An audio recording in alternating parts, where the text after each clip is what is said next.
ఈ ఒక్క సంవత్సరంలో చూసాం.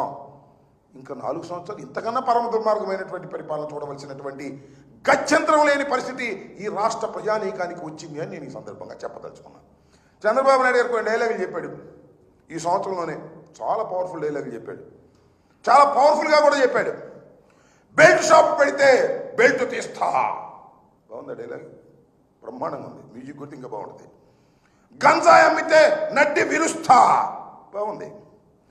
మహిళల మీద ఏదైనా చెయ్యి పడితే అదే వాడి చివరి రోజు రాసుకోవాలి. మహిళల మీద చెయ్యి పడిందా అదే చివరి రోజు. చాలా పవర్ఫుల్ డైలాగులు. ఒక ముఖ్యమంత్రి, సర్వాధికారం ఉన్న ముఖ్యమంత్రి, కూటమి నాయకుడు చెప్పిన పవర్ఫుల్ డైలాగులు. నేను అడుగుతా ఉన్నా, అయ్యా చంద్రబాబు నాయుడు గారు, చంద్రబాబు నాయుడు గారిని సపోర్ట్ చేస్తున్నటువంటి పత్రికలు, చంద్రబాబు నాయుడు గారి తాబేదారులను అడుగుతా ఉన్నా, బెల్ట్ షాప్ తిడితే బెల్ట్ తీస్తానని పవర్ఫుల్గా చెప్పావుగా, బెల్ట్ షాప్ ఎక్కడ లేదా? అసలు బెల్ట్ షాపు లేదా? నీకు బెల్ట్ లేదా? ఏమిటి దుర్మార్గం అని అడుగుతా ఉన్నా.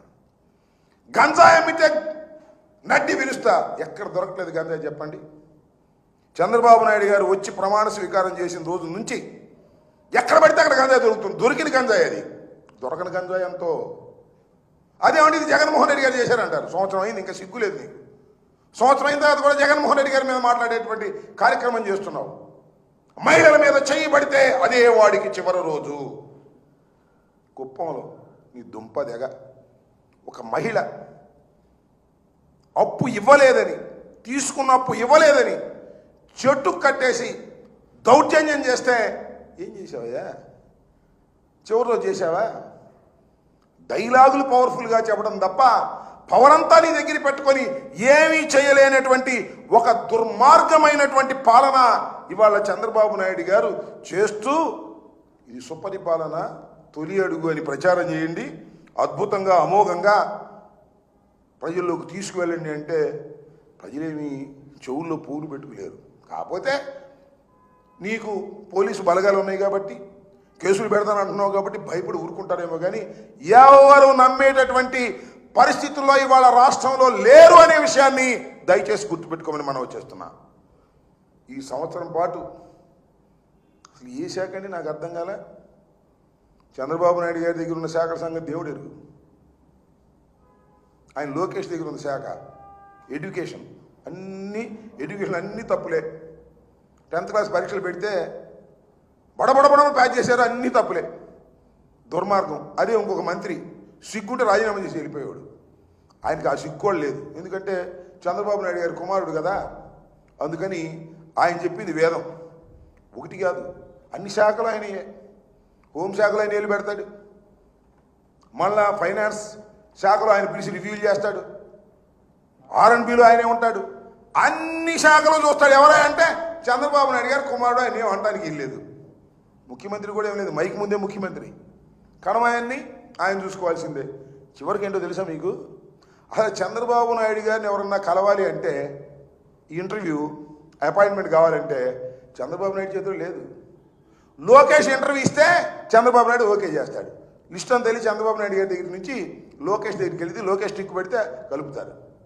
ఈ రకమైనటువంటి ఒక దుర్మార్గమైనటువంటి పాలన చేస్తూ ఇవాళ సుపరిపాలన తొలి అడుగు, సుపరిపాలన తొలి అడుగు, మంచి ప్రభుత్వం మాది, షూరిటీ గ్యారంటీ, ఇలాంటి దౌర్భాగ్యమైనటువంటి మాటలు మాట్లాడేటువంటి ప్రయత్నం చేస్తున్నారు. చంద్రబాబు నాయుడు గారు ఎక్కడికైనా వెళ్ళండి, ఏ వేదిక మీదకైనా వెళ్ళండి, అది అంతర్గతమైన మీటింగా, బహిరంగ మీటింగా, బహిరంగ సభ, లేకపోతే అధికారులతో ఉన్నటువంటి వ్యవహారమా, ఏ మీటింగ్ కన్నా వెళ్ళు, ఏ చర్చాగోష్ఠి కన్నా వెళ్ళు, చంద్రబాబు నాయుడు గారు చెప్పేది అంటే తన గురించి తను గొప్పతనం చెప్పుకోవటమే. నేను హైదరాబాద్ నిర్మించా, ఎక్కడ నిర్మించావు నాకు అర్థం కాల. ఆయన హైదరాబాద్ నిర్మించా, నేను ఐటీకి పితామహుడిని, ఈ సెల్ఫ్ డబ్బా కొట్టుకోవటం.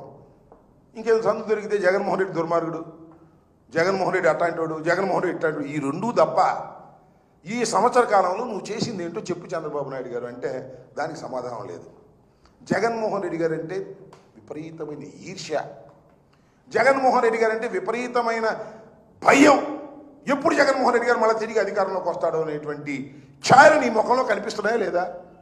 జగన్మోహన్ రెడ్డి గారు బయటకు వెళ్తే ఒప్పుకోడు.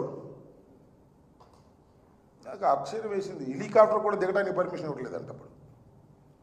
అంటే జగన్మోహన్ రెడ్డి గారు ఎక్కడ తిరగకూడదంటే, తిరిగితే నాకు ప్రమాదం అనేటువంటి పరిస్థితి వాళ్ళ చంద్రబాబు నాయుడు నెట్టబడ్డాడు. అంటే ఎంత అభద్రతాభావంతో చంద్రబాబు నాయుడు గారు ఉన్నారో మీరు అర్థం చేసుకోవాలని ఈ సందర్భంగా నేను మనవి చేస్తున్నాను.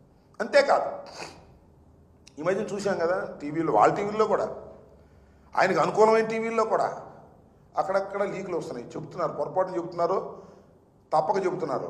సర్వేలు జరుగుతున్నాయి, ఆ సర్వేలో చాలామంది ఎమ్మెల్యే డౌన్ఫాల్ అయిపోతున్నారు, వాళ్ళ క్రేజ్ తగ్గిపోతుంది, వాళ్ళ గ్రాఫ్ బాగా పడిపోతుంది అని. ఆ ఎమ్మెల్యేని అడగని చెప్తారు, మా గ్రాఫ్ కాదండి, చంద్రబాబు గ్రాఫే పడిపోతుంది, మేమేం చేయమంటున్నారు. ఎందుకు పడిపోతుందంటే మా చంద్రబాబు వాళ్ళ అబ్బాయి మాట ఏంటంటే అందుకని గ్రాఫ్ పడిపోతుంది అన్నారు. అంటే దీన్ని బట్టి అర్థమయ్యేది ఏంటంటే తెలుగుదేశం గ్రాఫ్ రోజు రోజుకి పడిపోతున్నది. చంద్రబాబు కూడా చెప్పాడు నిన్న మీటింగ్లో, ఎవరైతే గ్రాఫ్ పడిపోతుందో ఆ ఎమ్మెల్యేలను ఊరుకొని నేను, వాళ్ళు అనుకుంటున్నారు మనసులో మా గ్రాఫ్ కాదు నీ గ్రాఫ్ పడిపోతుందని.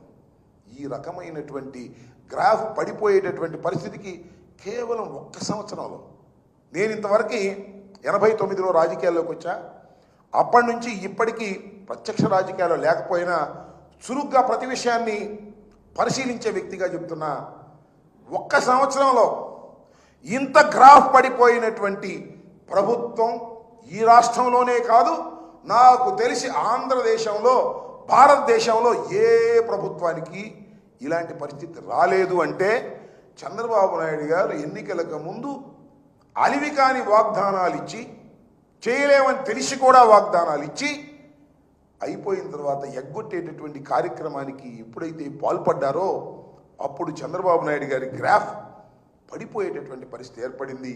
ఈ సంవత్సర కాలంలోనే అతి ఘోరంగా చంద్రబాబు నాయుడు గారు ప్రజల యొక్క మన్నల్ని పతనం చేసుకున్నారు.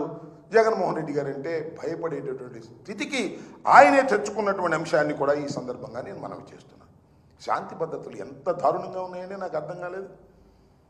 పోలీస్ వ్యవస్థ ఏం చేయాలి? రాష్ట్రంలో ఎక్కడైనా ఏదైనా నేరాలు జరిగితే వాటిని కంట్రోల్ చేసే పరిస్థితిలో ఉండాలి.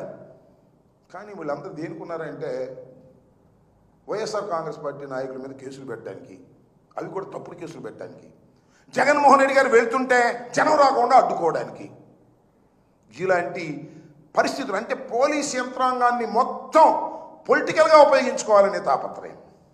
అంటే వైఎస్ఆర్ కాంగ్రెస్ పార్టీని అణిచివేయడానికి పోలీస్ యంత్రాంగాన్ని ఉపయోగించుకోవాలనేటువంటి ఒక నీచమైనటువంటి స్థితికి ఈ ప్రభుత్వం దిగజారిపోయింది. అంటే ఫలితం అనుభవించక తప్పదని మనం చేస్తున్నాం.